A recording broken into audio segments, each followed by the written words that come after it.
functions in Python and adding things in. Okay, so the last answer that we had to what's the deal with functions and so forth. Okay, so the first answer, it's a chunk of code with a name. Keep your code organized. You can run it multiple times just by saying run that code again. You can pass in values, so it will do the same kind of thing but with different numbers or different values. Now we can have it compute something for us, figure out an answer, and return a result. Okay, so I have something here where it's called return a value because that's what we're doing. So we're demonstrating. I pass in a number, and let's just run this. So I've got 38 there.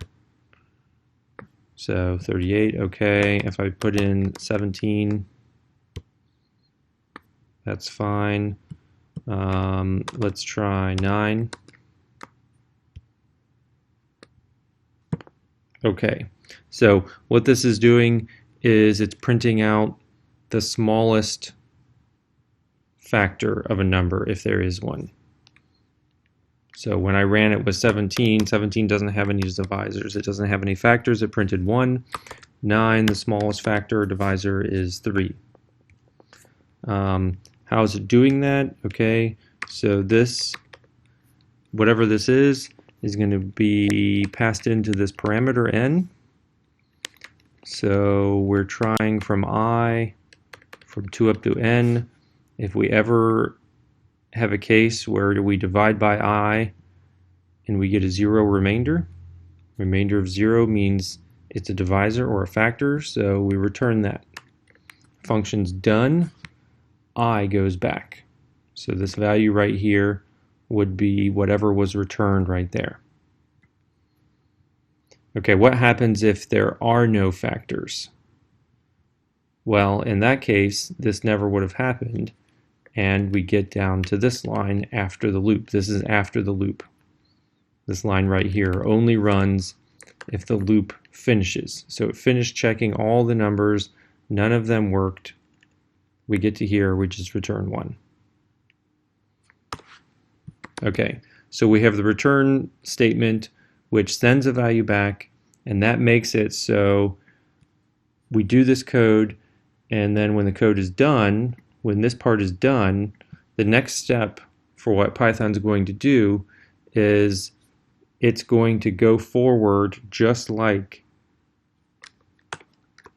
there was a 3. It's like in our order of operations with math. If you're evaluating some expression, 1 plus 2 times 3 star star 2, what happens first? Exponentiation happens first. So what would happen is you have the same expression, but now you do this first. That's a 9. It's in the same kind of way with our functions here. The function's going to run, it's going to do some code, and then whatever the value returned, that will be used in continuing to figure out the rest.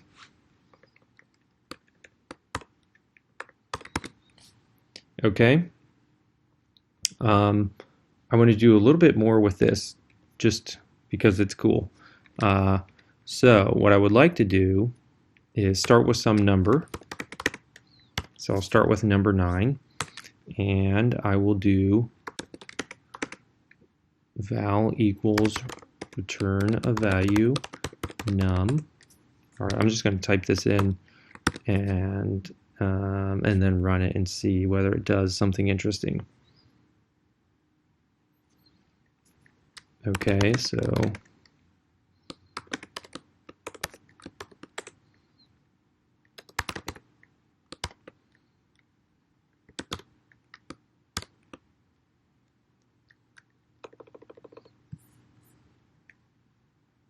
well, why don't we do this in stages? Okay, so I've got my number, I get my value, I'll print the value, we'll run it like this. Okay, so we've got a 3. Now I want to do the same thing again, except number equals number divided by value. In our case, it would be 3, and then I want to do the same thing again.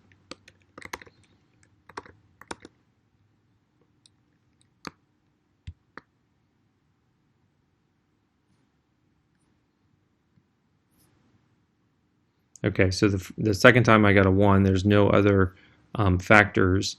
And so what I really want to do is, if the value is not 1, then I'll print the value. Otherwise, I'll print the number itself. Whoops.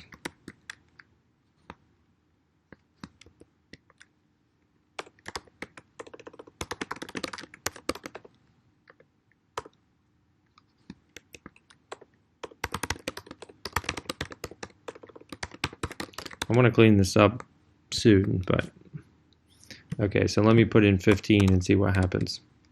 What do you think is going to be printed?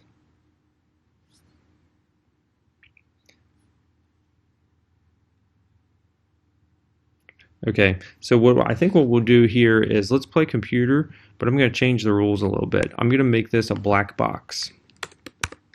So return a value. I'm going to play computer, and the rule is going to be black box that returns the largest or the smallest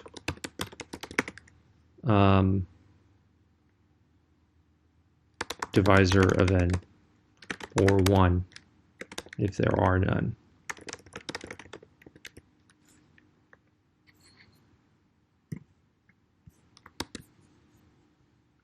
That's, yeah, if there are none. Okay, so I'm going to start with my globals.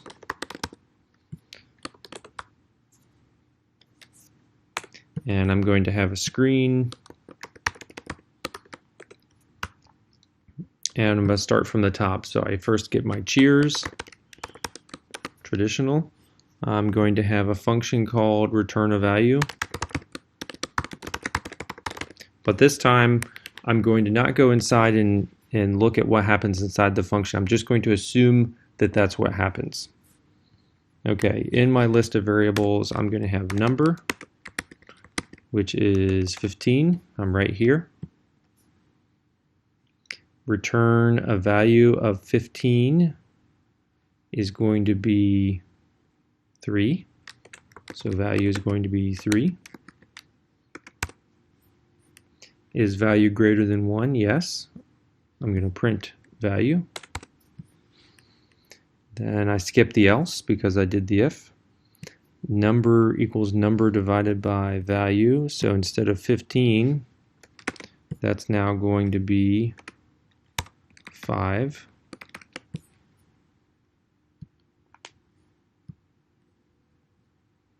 No longer 15. So that was right here. All right, now value is return a value num. So 5, largest divisor of 5, there aren't just 1 and 5, and the way I wrote the function here, it returns 1. So we'll cross out that 3. Okay, that was this line right here. Now, is value greater than 1? No, it's not, so we don't do that. We skip down to here. We print num, which is 5.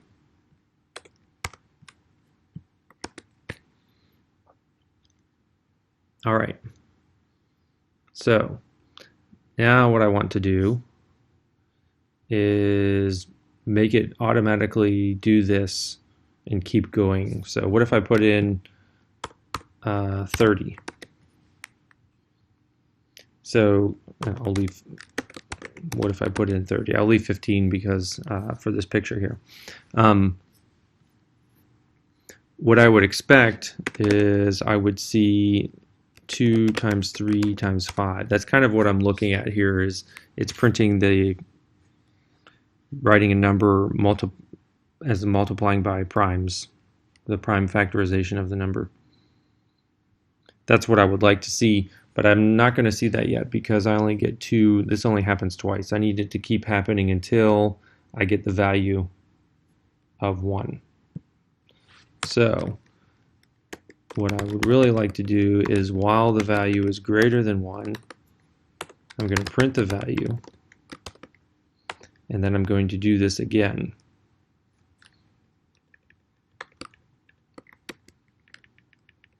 And let's see if it makes sense. Okay, so if the value is greater than 1, Remember that was my 3. I'll print it. I'm going to update my number, divide out that value, and then do it again. And then eventually,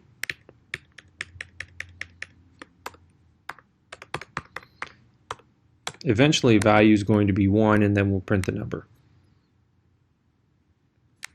Let's just see what happens here.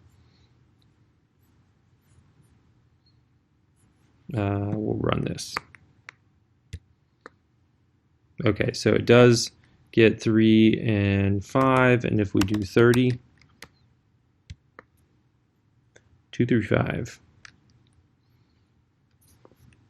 And let's so I did play computer on this, and I changed the rules by saying, let's assume that that function is correct, and let's not look inside of it, let's look at this part down here. All right, so that's one of the awesome things about well-designed functions is you make it do a specific thing, you test it, you make sure it's right, and then after that, you don't have to think about it. I could put some comment here, and mentally, I don't have to think about that code anymore. I know that it's okay. I just have to think about this code. All right, but let's run this in the debugger.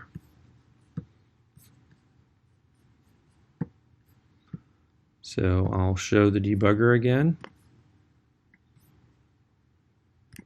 And I'm going to run it just the way we did. Let's run. Step over the print. Step over the declaration of the function. Here I've got a number now that's down at the bottom in my list of globals. I'm not going to step into that function. I'm just going to assume that it does the right thing. And what did it do? It gave me a value of 2. That's what I expected with 30. So there's val. Now I'll step. I expect that I'm going to go to this line because 2 is greater than 1. It's going to print over there. I'm going to update my number. So number divided by val should be 15. I'm going to step over this. Value coming back from 15. Smallest divisor should be 3. Value is 3, and the next thing that happens, because I'm done with the indenting here, I go back up and check the condition on the while. Val is greater than 1. I'll step. It's going to print. Num divided by val, 15 over 3 is 5. There's the 5. I'm going to step over.